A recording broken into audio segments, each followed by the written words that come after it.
광활한 바다를 정복하기 위해 도전을 했습니다.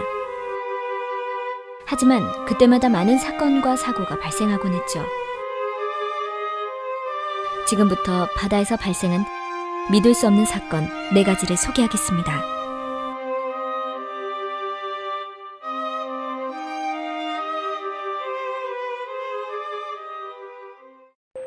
호세 살바도르 알바렌가.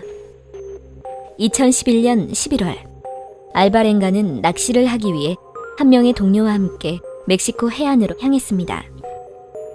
하지만 약 3m 높이의 파도가 보트를 덮쳐 배 안에 있는 무전시설은 고장나게 되고 식량도 전부 바다에 휩쓸려 갔습니다. 두 사람은 태평양 바다를 표류하게 되죠. 둘은 새와 물고기를 잡아먹고 거북이의 피와 빗물, 그리고 자신들의 오줌을 마시며 바다 위에서 몇 개월을 버텼습니다. 하지만 어느 날 뱃속에 독사가 들어있던 새를 먹은 동료가 아프기 시작했고, 동료는 시름시름 앓다가 알바렌가에게 자신의 시신을 먹지 말아달라며 부탁을 한 뒤 세상을 떠났습니다. 알바렌가는 약 6일 동안 죽은 동료와 대화를 하면서 지냈습니다. 그는 자신이 조금씩 미쳐가고 있다는 것을 느끼고 결국 시신을 바다에 던졌죠.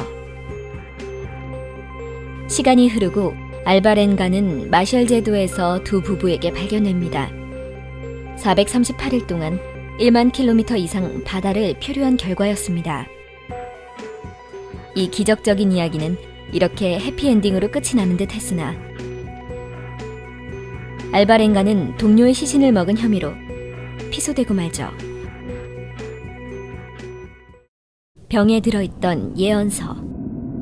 1897년 5월, 브라질 해군의 정찰선은 바다를 항해하던 중 쪽지가 들어있는 병을 발견합니다. 쪽지에는 바다의 영웅호라는 배에서 폭동이 발생했다고 써 있었죠. 2등 항해사가 적은 듯한 쪽지의 내용에는 선장이 살해당했다고 써 있었습니다. 쪽지를 쓴 자신은 아마존 강 쪽에 배를 대도록 강요받고 있다고 했죠. 그리고 선원들에게 뺏긴 배의 좌표도 함께 써 있었습니다. 이 쪽지를 읽은 브라질의 정찰선은 즉시 항로를 바꿔 구조를 하러 갔습니다. 얼마 후 바다 수평선 넘어 강탈당한 배의 모습이 나타났고, 브라질군은 배를 무장해제시킨 후 폭동 선원들을 체포하고 포로를 풀어주었습니다. 그런데 정작 배에 타고 있던 2등 항해사는 자신이 쓴 쪽지를 읽고 브라질군이 구하러 왔다는 이야기를 듣곤 무척 놀랐습니다. 이 2등 항해사는 쪽지를 쓰지 않았을 뿐더러 쪽지를 쓸 기회도 없었기 때문이죠. 영국에선 바다의 영웅호에 대한 재판이 있었고, 그 재판에서 겨우 이 쪽지의 수수께끼가 풀렸습니다. 사건이 발생하기 16년 전, 작가 존 해밍턴은 배에서 발생한 폭동을 그린 바다의 영웅호라는 소설을 출판했습니다. 해밍턴은 자신의 작품을 홍보할 방법을 고민 끝에 소설에 있었던 장면을 마치 실제 일처럼 적어서 쪽지를 바다에 띄운 것입니다. 그가 흘려보낸 유리병은 무려 5,000개나 됐죠.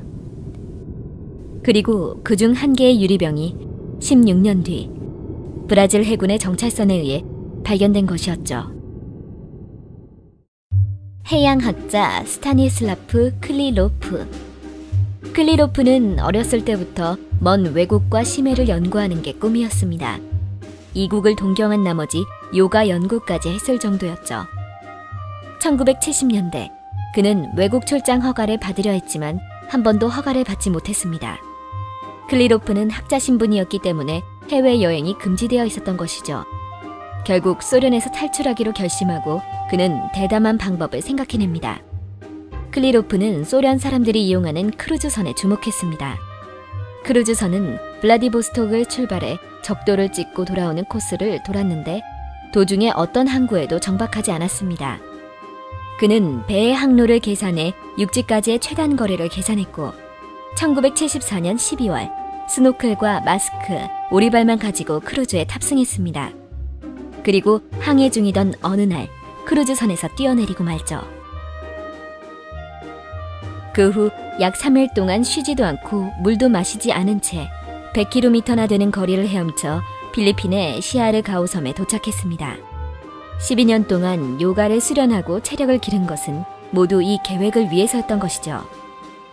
클리로프는 필리핀에서 짧은 심사 기간을 거친 후 캐나다로 향했습니다. 클리로프가 평생을 보낸 이스라엘에서는 어린 시절을 꿈꿨던 해양 탐험을 하며 살았다고 합니다. 필라델피아 계획.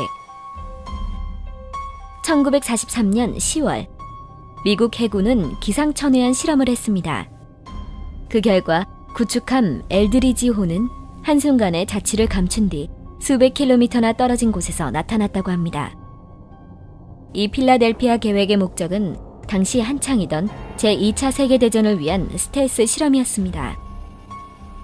그 시대의 레이더는 배의 선체에서 나오는 특수한 자기장에 반응했기 때문에 테슬라 코일 변압기를 사용해 배 주변을 감싸는 자기장을 없애면 적의 레이더에 반응하지 않는다고, 즉 스텔스 성능을 가질 수 있다고 생각했던 것이죠. 실험이 시작되었고 테슬라 코일의 스위치를 올린 직후 물리학자와 전문가들의 예상대로 테슬라 코일을 적재한 구축함 엘드리지는 레이더상에서 그 모습을 감추었습니다. 실험이 성공이라고 생각한 순간 구축함 엘드리지의 선체에선 녹색의 발광체가 강한 빛을 내뿜으며 선체를 뒤덮었습니다. 순식간에 선체의 모습은 보이지 않게 되었고 구축함은 발광체와 함께 모습을 감추고 말았죠.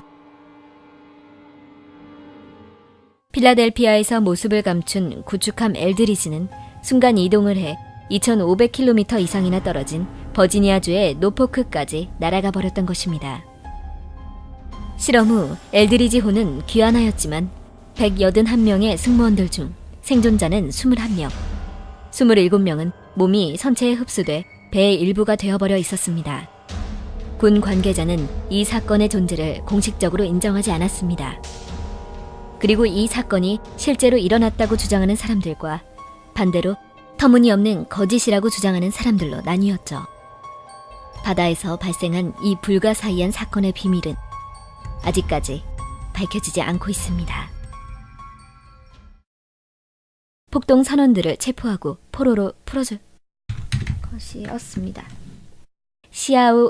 시아르가오섬의 실험이